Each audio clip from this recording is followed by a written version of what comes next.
Merhaba arkadaşlar. Uzun bir süredir video yükleyemiyordum. Ancak bu süreyi telafi etmek amaçlı bu sezonun en moda renklerinden biriyle karşınızdayım. Bu eşofmanı çok severek ve gururla takip ettiğim bir markadan esinlenerek diktim. Markanın okunuşunu bilmediğim için şu an kendimi rezil etmeyeceğim. Ancak kurucusu Bünyamin Aydın'a sonsuz teşekkür ederim. Bu kadar güzel işler yaparak bizlere ilham verdiği için.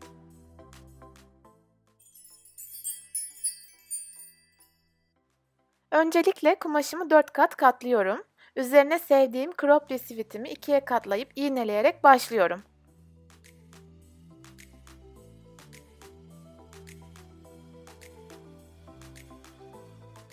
1 santim dikiş payı vererek kumaşımı kesiyorum. Kumaşım dalgıç kumaşı.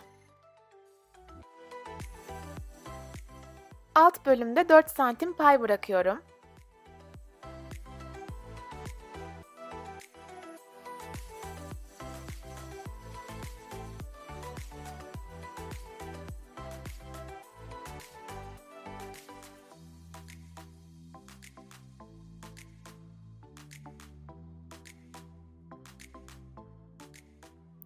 Bir katını ön parça olması için ayırıp boyun kısmını oyuyorum.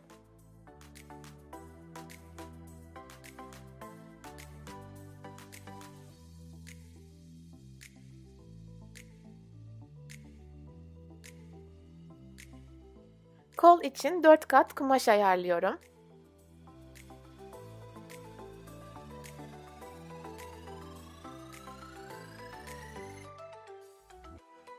Kolu olması gerektiğinden daha büyük ve dikdörtgen kesiyorum. Böylece balon kol yapabileceğim.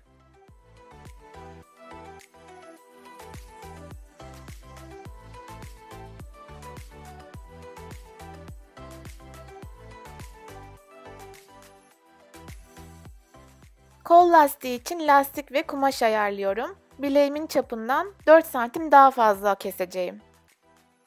Bu arada videonun sonlarına doğru göreceksiniz ki lastik kullanmadım. Kumaşım zaten esnemeye müsait ve riban olmaya da müsait bir kumaş. Bu arada en küçük kumaşlara kadar değerlendirmeye çalışıyorum. Çünkü kumaşımın uzunluğu yaklaşık 2 metre ve ben hem alt hem de üst çıkarmaya çalışıyorum. Bu yüzden bu en küçük parçalar bile ihtiyacım olacak.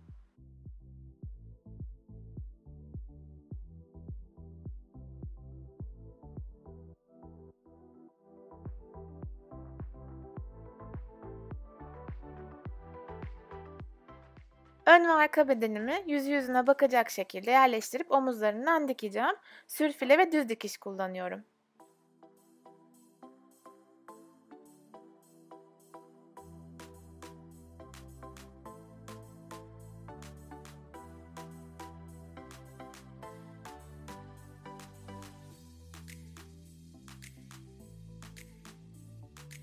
Kol parçalarımı da önce iğne ile sabitleyip sonra bedene dikiyorum.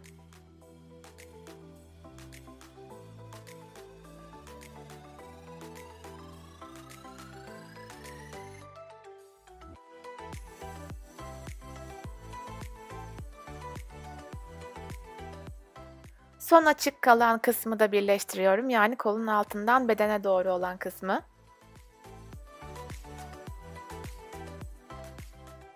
Boyun çevresini ölçüyorum.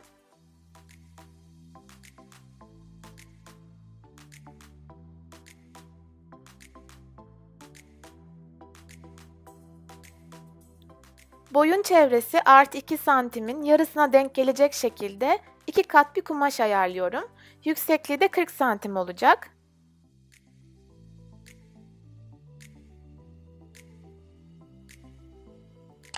Üst kısımda videodaki gibi oval bir şekilde kesiyorum.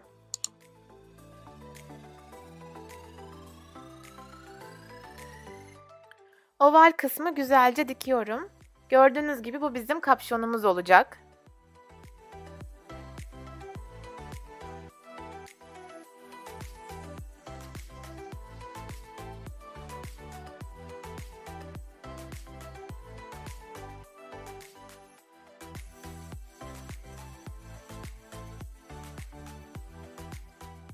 Boynun ortasını kapşonla hizalayıp bedenle kapşonu birleştiriyorum.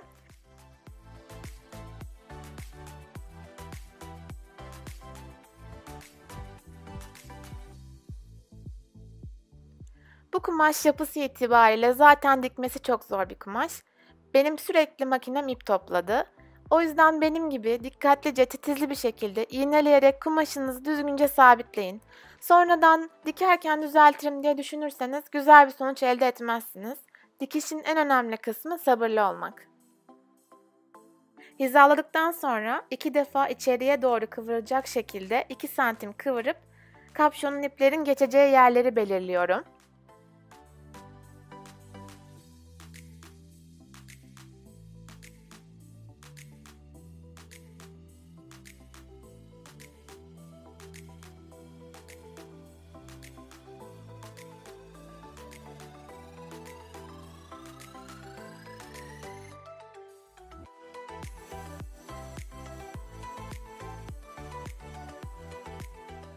Belirlediğim yerlere ilik aparatı ile delik açıyorum. Kumaşım tamamıyla polyester, kaymaması için altına mülaş kağıdı koyuyorum.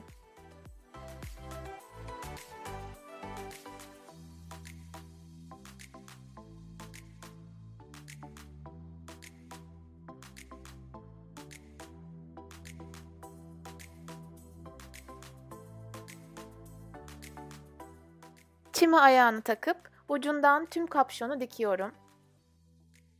Az önce de bahsettiğim üzere kollucu için ayarladığım lastiği dikmekten vazgeçtim. Onun yerine kol ribanası gibi kalınca diktim. Kolu da büzdürdüm ki balon kol olsun.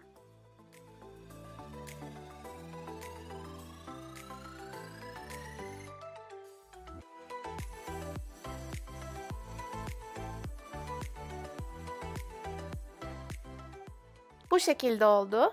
Bedenin ucunu da içeri kıvırarak diktim. Üst bedenim sonunda hazır.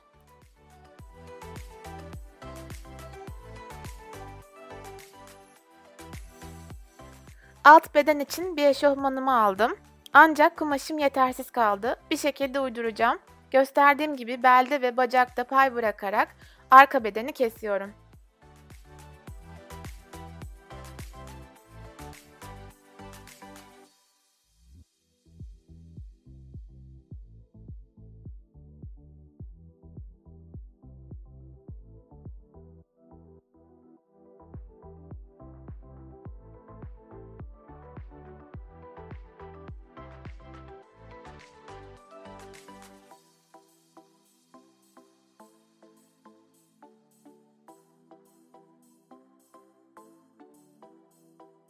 Ön parça için paça kısa kaldı. Ek yapacağım.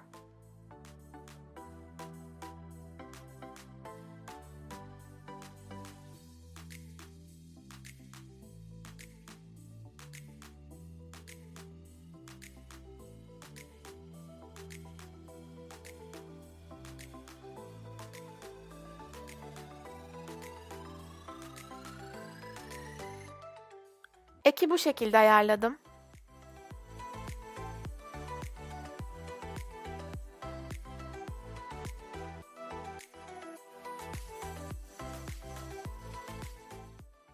Dikim işlemine önce ek kısmı dikerek başladım.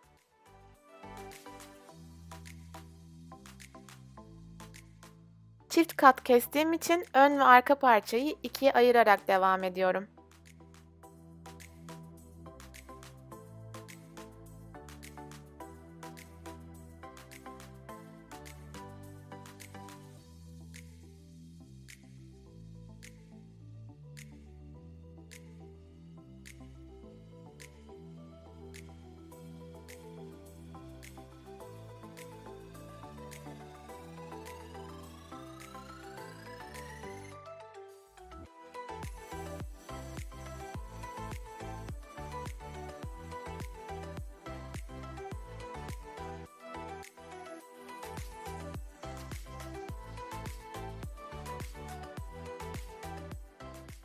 Şimdi ön ve arka bedenimin A'dan yukarıya doğru olan kısmı birleştirerek devam ediyorum. Yüzü yüzüne bakacak şekilde yerleştirip A kısmından hizalayarak aşağıya doğru tüm iç kısmı birleştiriyorum.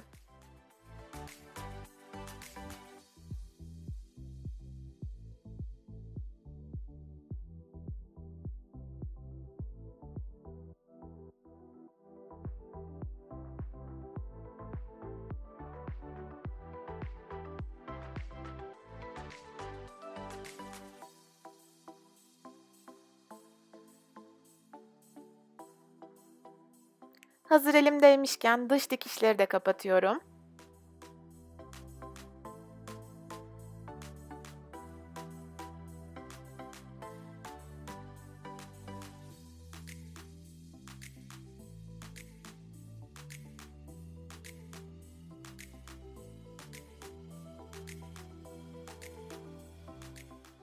Arta kalan kumaşlardan kemer hazırladım. İlk olarak lastiği gerdirerek kemerime diktim. Daha sonra da 4 köşe belirleyip kemerimi bedenime birleştirdim.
Tam bu esnada eşofmanımı giyip denedim ve aslında paçalara da lastik ayarlayacaktım ama o kadar güzel gözüktü ki gözüme.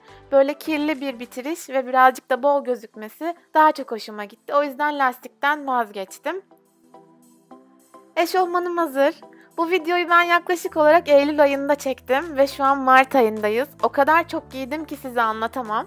Umarım siz de beğenmişsinizdir. Başka yerlerden ilham alınarak dikilmiş olmasına rağmen benden çok fazla iz taşıyor. Özellikle alt eşofmanda. Mankenin üzerinde de göreceğiniz gibi ben aslında kendime göre diktiğim için mankene eşofmanım kısa geldi. Ama ben memnunum. Kendim için dikmiştim ve kendim çok güzel de giydim. Umarım siz de yararlı bir şekilde kendinizi mutlu edecek, bu kötü günlerde kendinizi eğlendirecek bir şeyler bulabilirsiniz. Umarım videomu beğenirsiniz. Kanalıma abone olmayı, yorum atmayı ve videomu beğenmeyi lütfen unutmayın. Yeni videolarda görüşmek üzere.